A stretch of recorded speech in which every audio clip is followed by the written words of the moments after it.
E aí, pessoal, empate com um sabor amargo. O 2-2 contra o Palmeiras de dois Grêmios.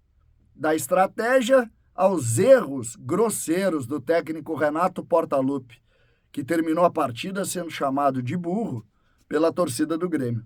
Vamos falar sobre isso. César Cidade Dias falando de Grêmio aqui no YouTube, papo de gremista para gremista. Gente, 2-2 contra o Palmeiras. Até aí, nada de tão doloroso. O Grêmio enfrentou uma das principais equipes do futebol brasileiro e empatou 2-2 jogando em Caxias do Sul.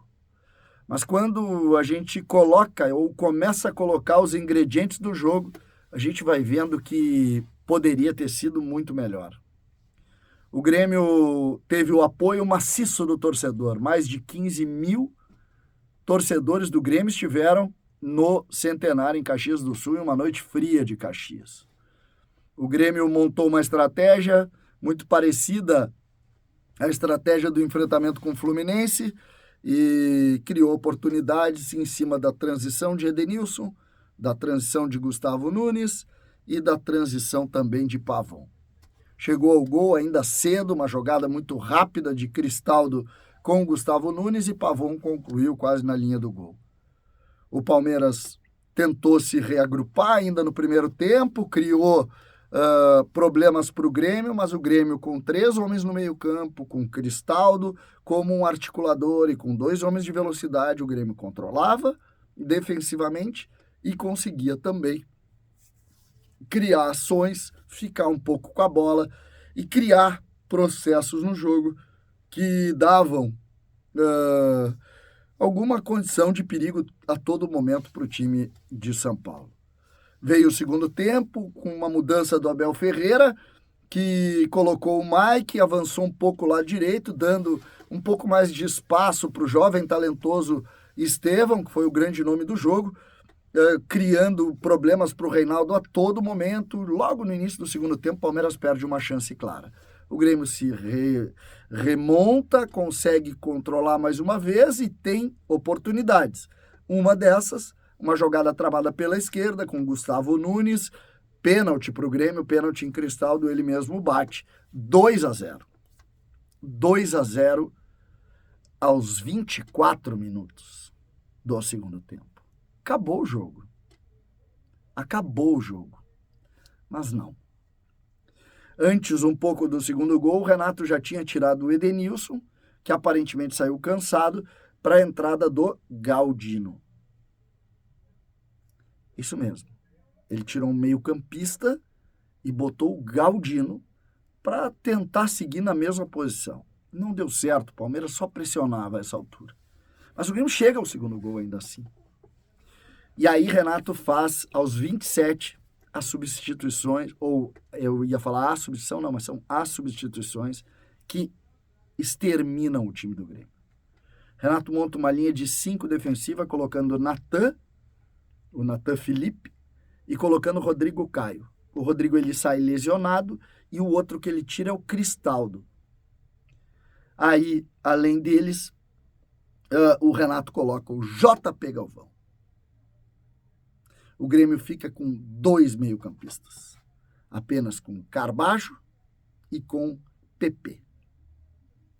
Fica com Galdino, JP Galvão e o Gustavinho, que depois ainda saiu para a entrada do Natan. E uma linha de 5 defensiva.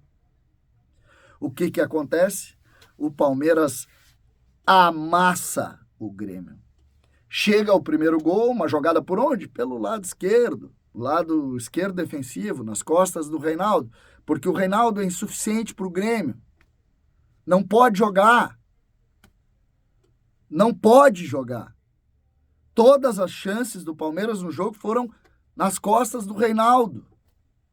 E o segundo gol do Palmeiras, 4, 5 minutos depois do primeiro, o Estevão sai da posição lá do lado direito, apoiado pelo Reinaldo, vem para dentro, pega um lindo chute, encontra o ângulo do Marquezinho e faz 2-2.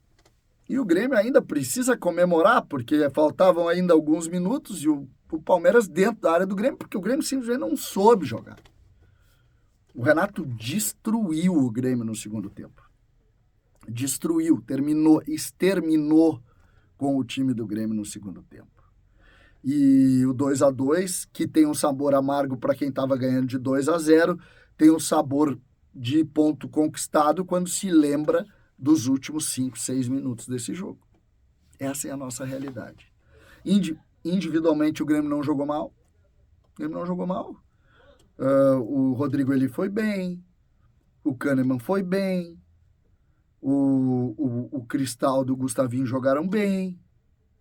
Não foi mal. O Edenilson, enquanto esteve no campo, jogou bem. Marquezinho fez uma outra defesa, teve uma briga com o Reinaldo que a gente não sabe o que houve. Agora, hoje, a derrota está na casa-mata. Na falta de estratégia que o Renato fez a partir do momento em que precisou mexer. Eu sei que os jogadores que tem no banco de reserva talvez não consigam manter o nível dos titulares, mas dessa vez podia ter tentado manter a estratégia. Nem isso o Renato conseguiu fazer. O Renato muda a forma do time jogar e simplesmente abre mão de ter a bola, sabendo que o adversário tem qualidade e principalmente que iria pressionar o Grêmio, como pressionou. Então, este erro é sim algo muito pesado. E o erro do Renato foi visto por quem estava no estádio. Aos gritos de burro no final do jogo e também agredindo um ou outro jogador, como o JP Galvão, como o Galdino, o Renato deixou o campo com uma sensação que nunca se viu, né, nessa relação Renato-Grêmio. O torcedor colocando nele, Renato, o motivo dos fracassos do jogo. Essa foi talvez uma das primeiras vezes que a gente tenha visto isso chegar na arquibancada. O que, convenhamos, precisa também ser motivo de análise por todos, porque o Grêmio ele precisa discutir os seus problemas, porque o Grêmio estava fora da zona de rebaixamento e volta para a zona de rebaixamento com um empate.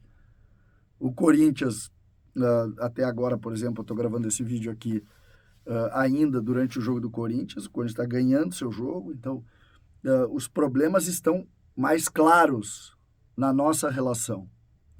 Porque o Grêmio, ou ele resolve as suas dores, ou ele discute de fato o que está acontecendo, ou nós vamos ter um ano de toda semana com uma tristeza como a de hoje, com uma falta de diagnóstico como que o Grêmio tem feito durante todo esse período. Tinha tudo para vencer o Palmeiras e fizemos tudo para não vencer. E esse ponto é muito triste. Desta vez, a culpa é de Renato Portaluppi, única e tão somente. César Cidade Dias, falando de Grêmio, aqui no YouTube.